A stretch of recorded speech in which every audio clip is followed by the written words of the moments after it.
talk about these stinking Lycomings, where's the choke located in an engine or in a cylinder? At the top of the stroke. Continental has gone through the process to be so kind and to give you delta, X, and Y measurements. Just look at the manual.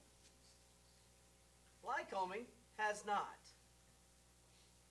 If you need to know why, just ask Clayton. He'll be glad to enlighten you why they don't give you measurements. Something along the lines as they hate you. Okay, so what they do with the choke. This is where your mechanical aptitude starts to pick up. All Lycomings tell you, measure the barrel. Measure here, measure here. Are you with me? If those are good, then the next option is to take the ring, measure the piston ring in the barrel. Whatever the end gap is, let's say it's 38 thousandths. 038, 38 thousandths. Then it says, measure the piston ring in the barrel. Take the piston and push the ring all the way to the top of the stroke, up in here. Not to where it hits the valves, but to the top of its stroke. And it should not be any tighter than 0.0075. 75 ten thousandths. 75 thousandths, 75 ten thousandths. Okay, that's all it tells you. It doesn't tell you to measure the choke. It just says, get the ring, make sure the ring is in tolerance, and then push it all the way to the end of the stroke, and as long as it's not that tight, your choke is good. If it is too tight, then you need to redo the choke or take some off to make the ring gap bigger in the stroke. Whoa. Whoa. Did you just pick up what I was laying down right there? Everybody got that? Ring gap, as it gets closer to the choke, does this. If it's too tight, what's the problem?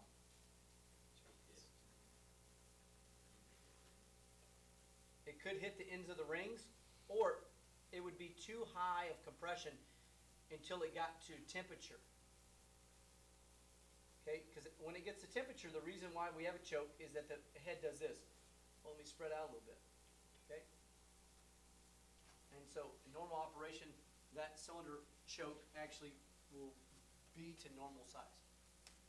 Why do we do engine maintenance? This is 45 minutes after an overhaul? This is 45 minutes after an overhaul. Fresh engine overhaul, fresh signature on the paper. It did dry before the plane returned back to the airport. The ink did dry. So you have to return to service plate? Yeah. What is that? It was a connecting rod. Oh, wow. The rest of the rod actually made its way out of the case itself. It was broken in. It was broken in for sure. Okay. There's the rest. What was found in the oil sump. Oh, wow. Okay. This is top of the case. Whoa. Here's our spider. Here's our fuel line, and it did miss the fuel line. Otherwise, it would have been a rapid explosion. But it did miss the fuel line as it came out of the cowling, and it did make a new mark in through the cowling. Some may call it a puncture wound. Through the cowling. Would it be a reverse puncture? Reverse puncture. Okay, so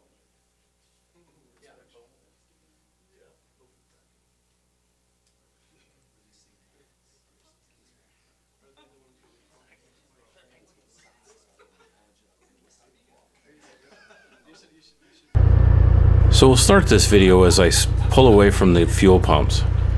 I'm going to go ahead and leave this portion of the video basically unedited.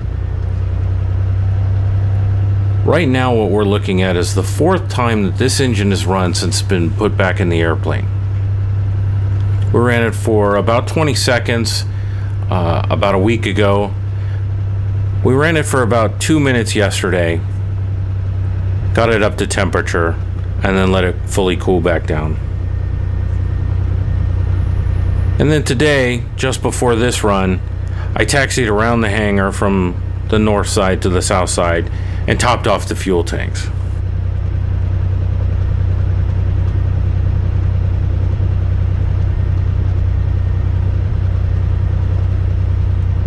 I want to make sure I have good data for this flight. So I open up ForeFlight, press record on the track log.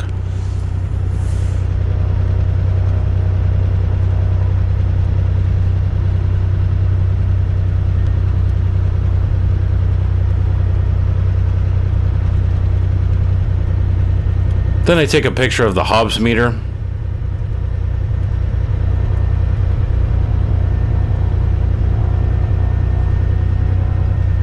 And the tachometer in the MVP-50.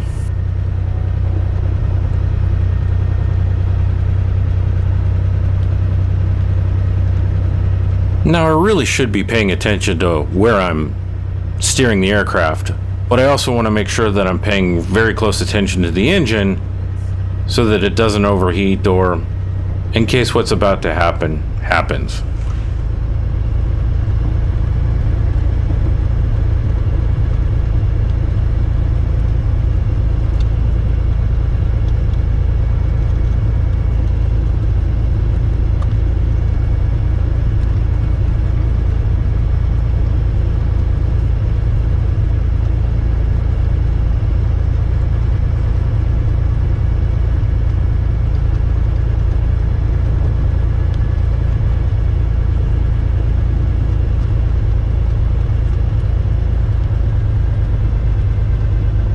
All of the instructions I've read or have been recommended to me recommend keeping ground runs to a minimum. So I performed most of the run-up procedure checks prior to starting the engine. So here I go straight into the engine run-up test.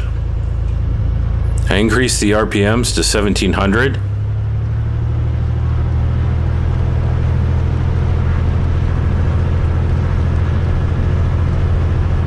Perform a mag check. Check both the left and right mag.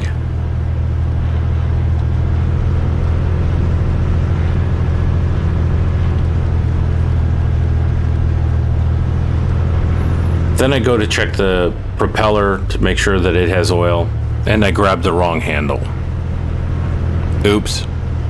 Recover from that, and then check the propeller. Now I'm good to go.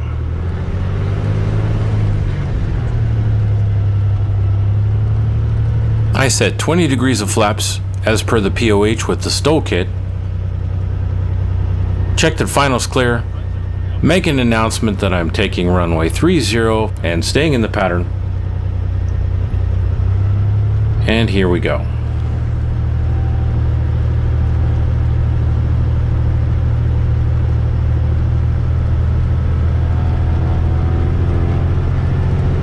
As I begin rolling down the runway, I check the engine management computer and notice that all the temperatures and pressures are in the green.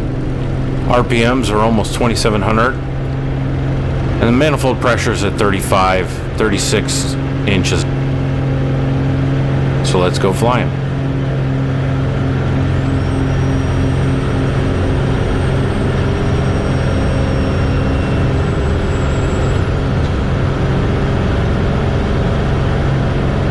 I reduce the manifold pressure to 30 inches and start to reduce the RPMs to 2,500 by adjusting the propeller.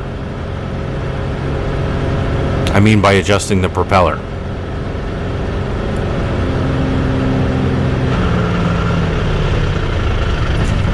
Now this is precisely what you should not try and do, but I was at an altitude that I would already be in my crosswind turn, so I decided to head back to the airport. I put the gear down and hope I just make the field.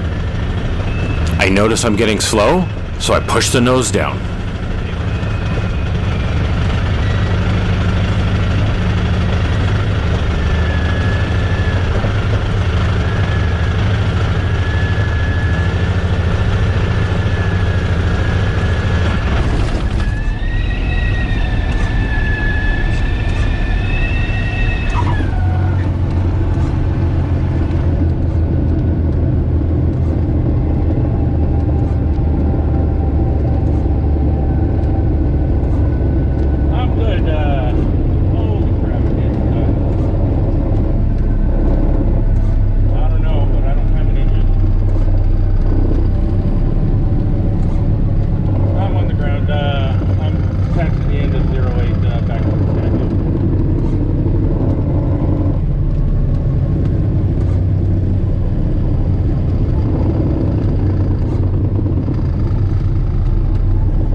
Stick around to see the look on my face when this all happens.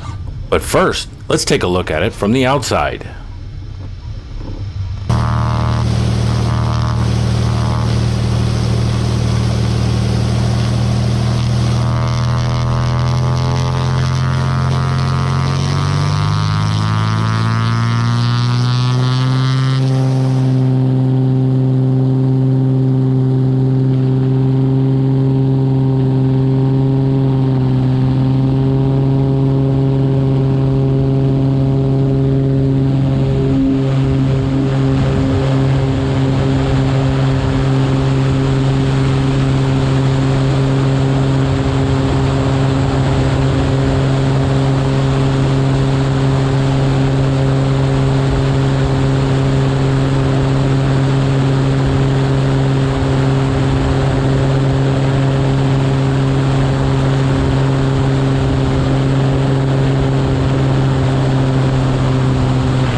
I was in the air for 1 minute, 12 seconds.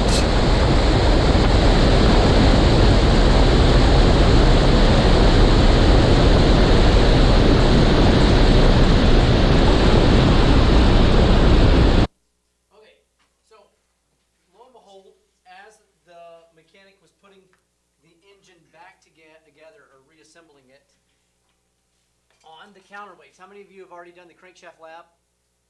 Identify the parts of the crankshaft. You have a cheek on the back, and on that cheek is the counterweight.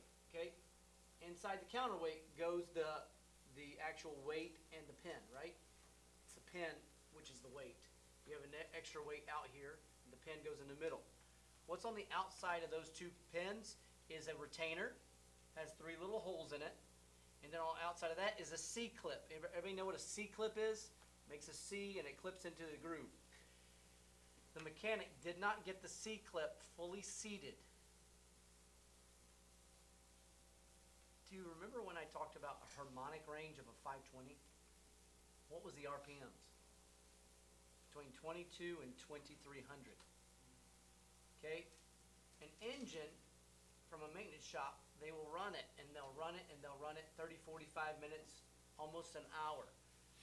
That's all prior to them signing it off.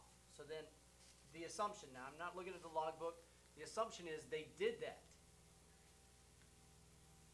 So So now they've signed it off. They give it to him. He does a few runs as a pilot. Fine. Hops out, takes off.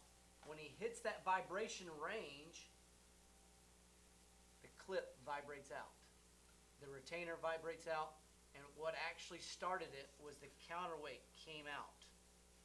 Counterweight came out and became a pinball, just like we had as some of us had as kids. You guys are all digital now, but you know, pinball machine.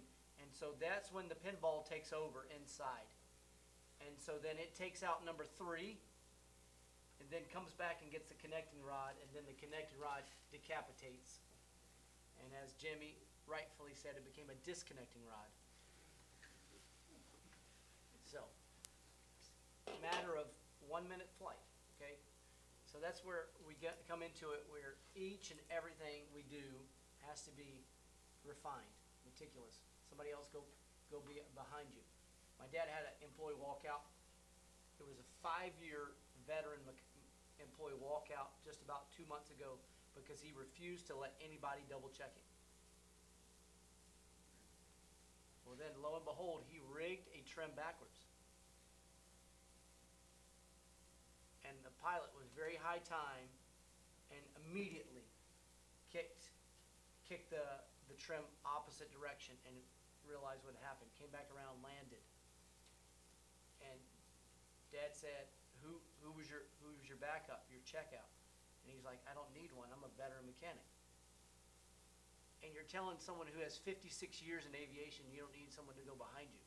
That says, I need someone to go behind me. And so he got shown the door in a hurry. So, well, yeah, that's right. He willfully resigned. He knew what was coming. So, it's a good habit to have somebody go behind you. Hey, make sure these clips are in there. Make sure, because in this case, should quite possibly, as I look at where he could have ditched it in front of him, there's nothing.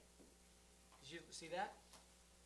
There's nothing. I mean, there was a concrete place right there where they're mixing concrete or concrete mill, and then there was also a building right underneath him when the engine died. So he can go to the left. There's a river, or he can go on the airport side, but he made it back to the runway. So pretty crazy. So our maintenance is important.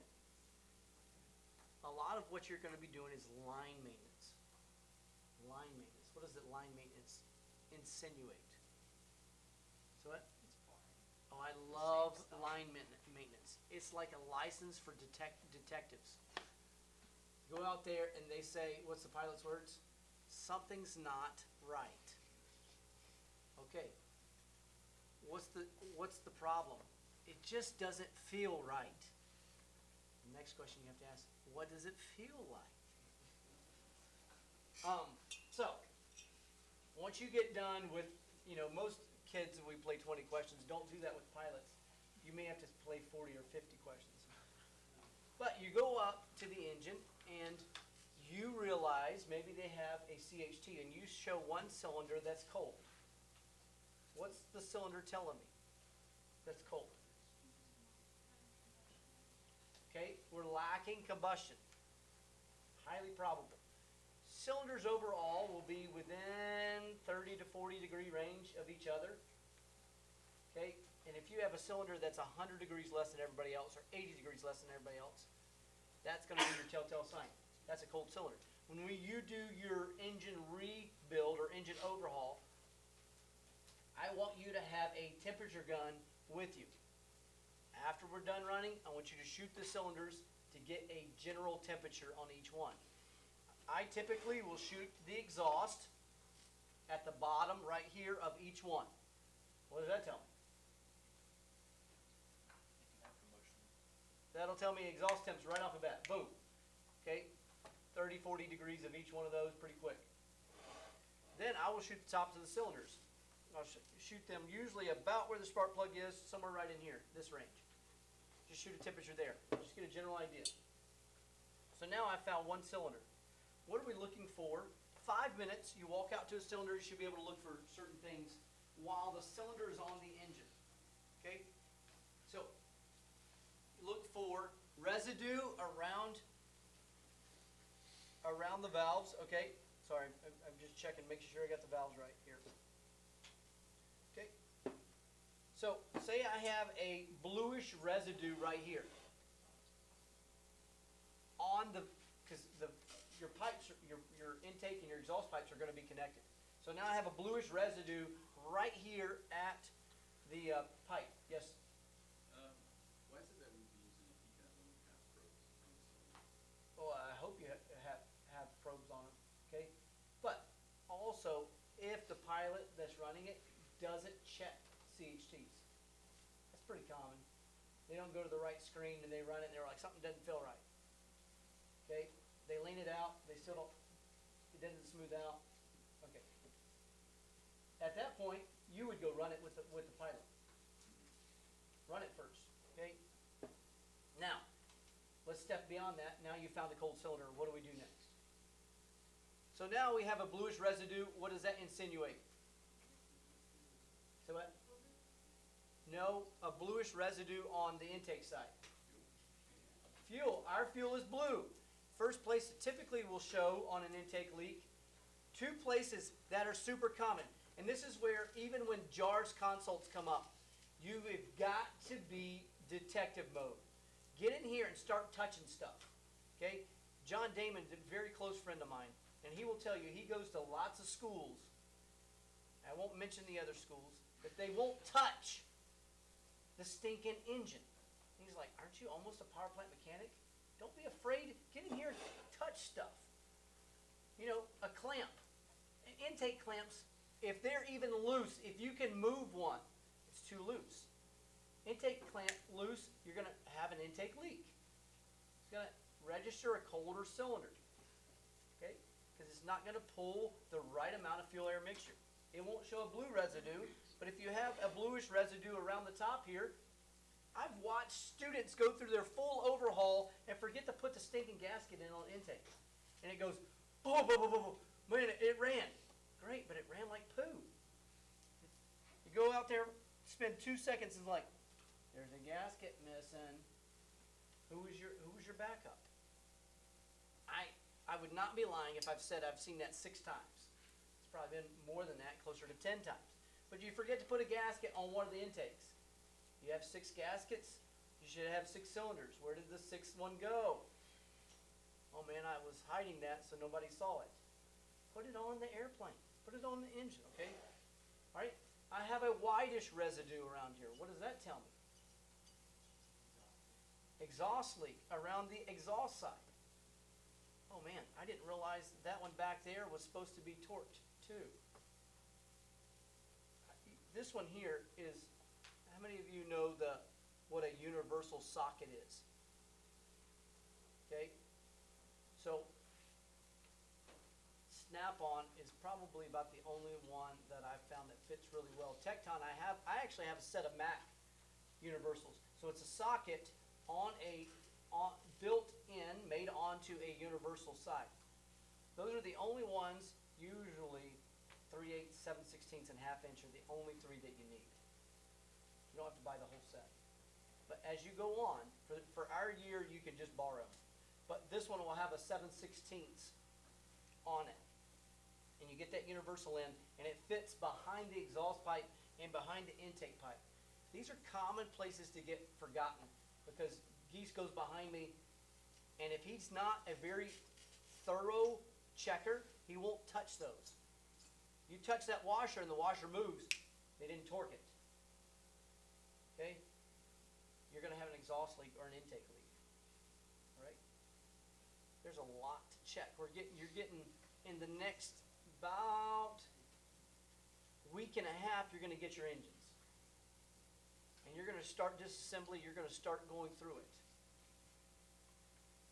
That mentality has to start right now that you're going to step it from right here as a backdoor mechanic up to here. Okay? People's lives, they will not return home if I don't do a good job. He probably should not have survived that. Okay? Super good, just boom, gear down, turned around, did not pull flaps, made the runway, engine locks up right as he's getting ready to flare. What happened if he totally lost power? He may have not made the 180. Okay, lots to think through there. All right, spark plugs. Spark plug, you know, the other day I grabbed a spark plug on one of y'all's engines for ignition. Now I know it's not my class, but the plug was loose. Now I will tell you, the student did a good job. They tightened the ignition lead. But we had a definite compression loss.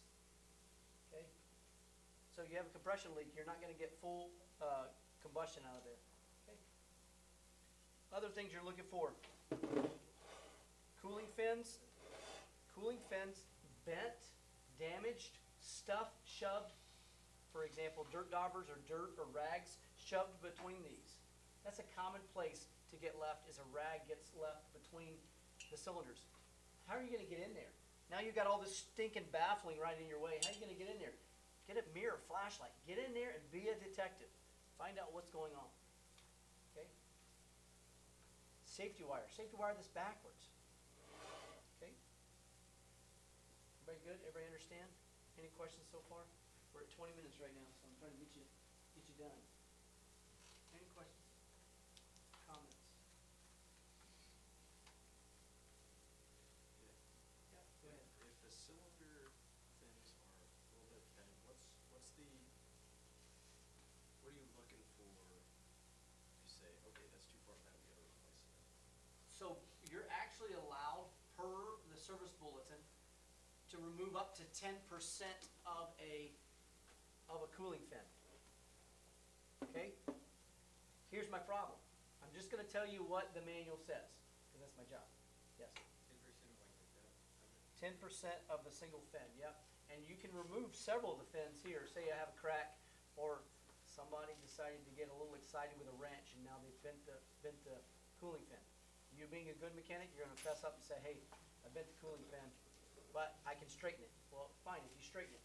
Then lo and behold, it comes back cracked. You can remove part of that cooling fin. Service letter tells you how much you can remove. It's 10%. The next thing, now that you've removed it, if you didn't get it fully, the crack's going to start again. And that's very common. Stink. Then at that point, you've got to take it and probably look at getting another cylinder. What's your question? That service bulletin, is that a Lycoming or Continental thing? Yes, one for each, yep. Yep. So Lycoming, as far as I know, has 1,380 service letters. They don't give you information in the manual. They own service letters. They charge you for service letters. If you want to look at it, we have all 1,380, if not more, because we have the old ones and the revisions. On our shelf over on the right, it says service information letters. Okay? So you can make yourself avail to those. It's about this big of a binder. Okay? All right. So, totally okay. I don't want you to freak out if you see that. Let's go to the next step. When we're getting into a cylinder. Now, I will tell you, a lot of good mechanics say if you remove the cylinder, you change the rings. Because those rings have been mated in the cylinder. Are you required to? No, but a lot of mechanics will tell you, okay? And that is going to be a decision that you and that shop, or you and that mission, need to make. If you're in the middle of nowhere, that don't have new rings, you're going to make it happen, okay? Reality sets in. So be careful with your hard and fast rule. I'm always changing the rings. I've been in places that were like, these rings are totally fine, man. I'm legally allowed to fly it with these rings. Can I fly it that way? Yes. True or false, the rings only have one direction. True. Make sure the ring is faced in the right direction. It should say top. You may have to use your calibrated eyeball to look for a little dot that only your instructor sees, okay? Something else that's concerning, if you're looking in the cylinder, you've removed the spark plug and you're looking in the cylinder, what am I looking for? Oh man, there's oil in the cylinder. Okay, whoop-de-doo, there's oil in the cylinder. There's oil soaked on the bottom of the spark plug. Now what's my issue? Say what? Probably the oil's getting past the ring. Oil's getting from this side past the rings. Okay? Everybody clear there? It's getting past and it's flooding and it's preventing combustion. It could be as simply as oil soaked and it's getting past the rings. Everybody okay? Now, I will tell you, aviation, we have pretty low compression. It's not uncommon to have a little oil fountain. Okay? Don't be too alarmed. But then I see this on the top. What does that tell me about this cylinder? It's really hot. Really hot. Got hot spots. Where are the hot spots at? Top half. Okay? Fuel typically will sink. If it's too lean of a mixture, fuel will usually will come in and find its way down here. So your upper spark plug that's not as wet or oil fouled will then light the top of it up. So your top will show typically a lot faster pre-ignition and detonation. This one's coming off. Okay, it's dead, it's done. It's about to explode. It's about to make its way like this one out of the cylinder. Okay, I have seen these come apart. If you see this inside the engine, this is normal wear and tear after 1,000 hours on an engine. Don't be so alarmed. Okay, this is not your car. You look at it and you say, man, look at all that deposits on top of the piston head. So what? It's not a big deal. Where am I concerned about this? Actually, I get really concerned around the edges. Around the edges of the piston. Why am I concerned around the edges of the piston? Joe, why are we concerned around the edges of the piston? This is where it's interacting with the cylinder. Okay? I was gonna say cylinder walls. You start to get breakdown right here. Because what's right below this, the top of the piston, is your first number one ring. So that compression comes around the edge of that piston, and over time, it will scuff, that combustion will scuff the edges of that piston. And as it begins to break down, where's those little pieces going to go? Into the cylinder wall. Okay. On your motorcycle, on your lawnmower, on your car, on your airplane, the wear of the piston, if it's going to wear, should be around this area and this area. 90 degrees from the piston pin. Here and here. If I see wear lines or scuffing here, the piston's actually doing this in the cylinder. It should be doing this because we're doing opposed. Just remember David doing his little dance up here. Okay, out here, the piston should be doing this. Okay, it's normal to wear this, wear here, wear here. If I feel the scuffage, I've been in the shop and I've watched the mechanic pull a cylinder, look at the piston, literal physical damage to the piston right here that you could feel. Buy new rings and use the old piston. I just about croaked. Okay, this one you could see a line, but you can't feel it. Probably good to go, especially if it's a high time engine. Okay, but if you can feel a normal wear line, change the piston. They're not that much in aviation. They're flying what's a 210 right now? Anybody know what a 210's running? It's like 200 grand. If it's got good avionics like this, you're probably easy 200 grand. And they tell me they don't want to spend $500 on a piston? All right, thank you. Spend the $500, get another piston, okay? All right, any questions, comments? Just quick looking at it. What do you see? Man, is there cracks? Is there lines? Is there cracks around the outside? Is there cracks here at the intake? Is there leakage? Is there white dust, blue dust? Within 4 or 5 minutes, you should be able to say, man, I can't physically tell, or I can see something here, okay? Everybody good there?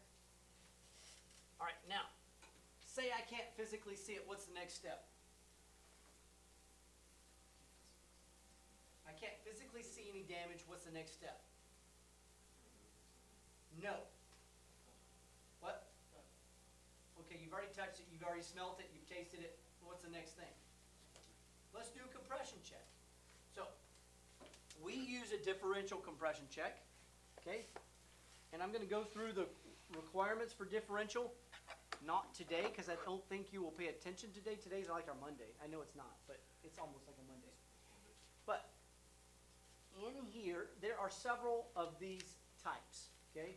There are several different differential compression testers. There is a 40 thousandths and there's a 60 thousandths. The 40 thousandths is the only acceptable one anymore. A lot of shops will still use what they call the big bore, okay? The big bore allows more air into the cylinder, okay? The way that you do a compression check is you pull all of your ignition leads off because you're going to be turning the engine in the direction of rotation. Key is out, and if you're in my shop, key is on the dash because there's a lot of us, I always want to look on the dash in our shop. A lot of flight schools don't want it on the dash, and I support that because they don't want it up near the windscreen that could scratch the windscreen. For our purpose, I want it on the dash because there's so many of us. If I go to do it, you do an engine run, when you're done, put it on the dash for my safety. Because I'm walking up, I'm looking. First thing I'm looking at is the dash. Boom. Now, the way you do this, you don't hook it to the plane yet. You find top dead center of whatever cylinder you're doing. Because number one, you're doing number one. Number two, fine. 3, 4. Then you're going to hook your air to this, and whatever air compressor you're using has to hit a minimum of 80 psi. Okay, everybody good? 80 psi. You're going to make sure this valve is off, and you're going to hook it in, and you're going to turn this bad boy up to 80. 80 psi. You're going to open this. This is a calibrated leak orifice. It tells you whatever the minimum is on that day. It changes with pressure altitude every day. I will tell you from experience, it's somewhere around 44, 45. That's not a hard and fast rule. So you do this. When you do it in front of the DME, when you do it in front of me, I want you to show me the leak down. I look at the one, it'll tell you 80 psi going here, and it'll tell you what the minimum is. That is the minimum allowed for that cylinder. Then you do this. Close it, back it off. Wow. Now, then you're going to hook it to this. Okay? You shove that bad boy in the cylinder on top dead center of whatever cylinder you're doing. Get it in there good snug-a-dug.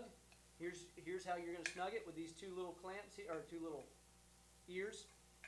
Twist it till it's snug. It has an O-ring to seal it. Then you're going to pop this one on there. Because that's when my valves are closed. The cylinder won't leak, or shouldn't leak. Okay, now we're set up.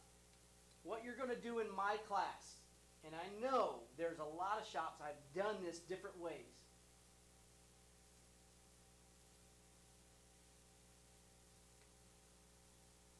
You're going to open this,